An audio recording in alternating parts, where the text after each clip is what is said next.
புதுச்சேரி நெல்லித்தோப்பு தொகுதியில் முன்னாள் எம்எல்ஏ ஓம் சக்தி சேகர் பலாப்பழம் சின்னத்தில் சுயேட்சை வேட்பாளராக போட்டியிடும் நிலையில் ஜேவிஎஸ் நகர் உள்ளிட்ட பகுதிகளில் தீவிர வாக்கு சேகரிப்பில் ஈடுபட்டார்.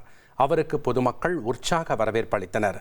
பிரச்சாரத்தின் போது பேசிய அவர், நெல்லித்தோப்பு மக்கள் மாற்றத்தை விரும்புவதாகவும் தான் வெற்றி உறுதி எனவும் அவர் தெரிவித்தார். மேலும் அதிநவீன உள் விளையாட்டரங்கம் மற்றும் சுத்தமான குடிநீர் உள்ளிட்ட அடிப்படை வசதிகளை முன்னுரிமை அடிப்படையில் நிறைவேற்றுவேன் என அவர் வாக்குறுதி அளித்துள்ளார். நான் இப்பொழுது சுயேட்சாக போட்டியிடுகின்ற இங்கே வாக்கு சேகரிக்கும் பொழுது மக்களுடைய கஷ்டங்களை எண்ணி பார்க்கும்பொழுது ஒவ்வொரு வீட்டிலும் ஒவ்வொரு கஷ்டங்களை கூறி இந்த தொகுதியினுடைய வளர்ச்சியை பாதிக்கப்பட்டுள்ளதாக கருதி என்னிடம் குறையிட்டிருக்கின்றார்கள்.